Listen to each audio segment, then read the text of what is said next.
బారి మల్సూర్ యాదవ్ తెలంగాణ యాదవ్ మహాసభ ఖమ్మం జిల్లా అధ్యక్షుడు.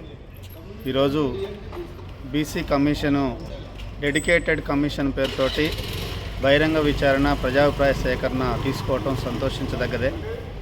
అయితే మేము యాదవ్ సంఘంగా ఈ తెలంగాణ రాష్ట్రంలో 19% జనాభా ఉన్నాం. యాదవులలో దాదాపు 7 తెగలు కురుమ, కురుబ, యాదవ, గొల్ల అని ఇట్లా రకరకాలుగా ఉన్నాయి. మాది బీసీ రిజర్వేషన్లో బీసీ-డి కేటగిరీలో ఉంది. కానీ ఇందులోనే ప్రభుత్వం కుట్ర చేసి యాదవులని, కురుమల్ని ఇట్లా తెగలు వేరు చేసి కొద్దిమందిని బీసీ-బిలో, కొద్దిమంది బీసీ-డిలో రిజర్వేషన్లని కేటాయించడం జరిగింది. దీనివల్ల జాతి విచ్ఛిన్నం కావటమే కాకుండా కొద్దిమందికి అందాల్సిన ఫలాలు అందడం లేదు. వాస్తవంగా మా యాదవులనంటే నేటికి తెలంగాణ రాష్ట్రంలో గొర్రెలు, మేకలు మేపుకుంటూ అర్ధసంచార జాతులుగా ఉన్నాం.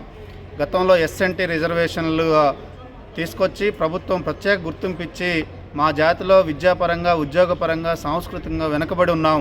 వీటిని ముందుకు తీసుకురావడం కోసం ప్రత్యేక రిజర్వేషన్ని రద్దు చేసినటువంటి ఎస్ఎన్టీ రిజర్వేషన్ని కొనసాగించాలని, లేని పక్షంలో బీసీ-బిలోనే యాదవుల్ని, కురుమల్ని, కురుబ, గొల్ల ఏదున్నా సరే ఇదే తెగని బీసీ-బిలో కేటాయించి రిజర్వేషన్ పంపిణీ చేయాలని చెప్పేసి మేము విన్నవించుకోదలుచుకున్నాం.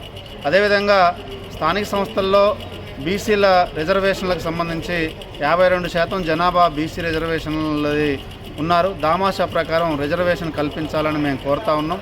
ఈ రిజర్వేషన్లలో కూడా దామాషా అంటే జనాభా దామాషా ప్రకారమా? జనాభా దామాషా ప్రకారం ఈ రిజర్వేషన్లలో కూడా దాదాపు 157 కులాలు బీసీలో ఉన్నాయి. ప్రభుత్వం గుర్తించకుండా ఇంకా కులం పేరు చెప్పుకున్నా సరే సర్టిఫికెట్ రాని కులాలు కూడా ఇంకా 100 ఉన్నాయి. దాదాపు 257 బీసీ కులాలు ఉన్నాయి. ఈ రిజర్వేషన్ ఫలాలు అందరికీ అందడం లేదు. వీళ్ళెవరు? అర్ధసంచార బీసీలు ఇలా కాటికాపర్లు కానీ, గంగిరెద్దులు కానీ ఇట్లాంటి వాళ్ళు అనేక మంది వాళ్ళకి సర్టిఫికెట్లు రానటువంటి పరిస్థితి కూడా ఉంది. మరి వాళ్ళకి సర్టిఫికెట్లే లేనప్పుడు రిజర్వేషన్లు ఎలా అందుకుంటారనేది ప్రభుత్వం విచారించాలి.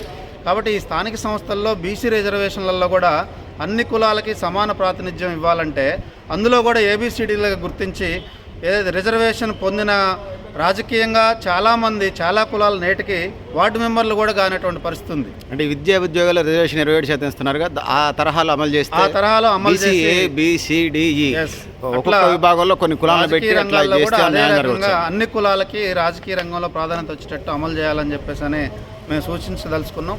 అదేవిధంగా ఈడబ్ల్యూసీ రిజర్వేషన్లు ప్రభుత్వం తీసుకొచ్చింది. దీంట్లో ఒక జీవోని తీసుకొచ్చి ఈడబ్ల్యూసీ అంటే ఆర్థికంగా వెనుకబడినటువంటి కులాలని ప్రోత్సహించే ఉద్దేశం. అది దాంట్లో మాకు ఎలాంటి భిన్నాభిప్రాయం లేదు. కానీ బీసీ రిజర్వేషన్లలో బీసీలుగా ఉన్నటువంటి వాళ్ళు బీసీ రిజర్వేషన్లో పోటీపడి రిజర్వేషన్ల సంఖ్య తక్కువ ఉండి విద్యార్థుల సంఖ్య ఎక్కువ ఉన్నప్పుడు ఆ రిజర్వేషన్ ప్రకారం రానటువంటి విద్యార్థులకి మళ్ళీ ఈబీసీ దాంట్లో కూడా అవకాశం ఇవ్వాలి. కానీ ప్రభుత్వం ఏం చేస్తుందంటే బీసీ రిజర్వేషన్ ఎంచుకుంటావా, ఈడబ్ల్యూసీ రిజర్వేషన్ ఎంచుకుంటావా, ఏదైనా ఒకటే అని చెప్పేసి అనే పద్ధతిలో ఇక్కడ మోసం జరుగుతూ ఉంది. దీనివల్ల మొన్న జరిగిన డిఎస్సిలో కానీ, గ్రూప్ 4 ఉద్యోగాల్లో కానీ బీసీలకి చాలా అన్యాయం జరిగింది. కాబట్టి ఈడబ్ల్యూసీ రిజర్వేషన్లు అనేవి బీసీలకు అదనంగా రావాలి. బీసీ కేటగిరీలో రానటువంటి పేద బీసీలకి ఈడబ్ల్యూసీ కేటాలో రావాలి.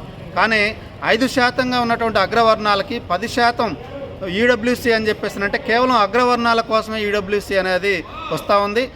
ఈరోజు వచ్చినటువంటి కమిషను దాన్ని పరిశీలించి బీసీలకి ఈడబ్ల్యూసీ రిజర్వేషన్లు అనేవి అదనంగా కల్పించాలని చెప్పేసి మేము తెలంగాణ యాదవ మహాసభగా కోరుతా ఉన్నాం.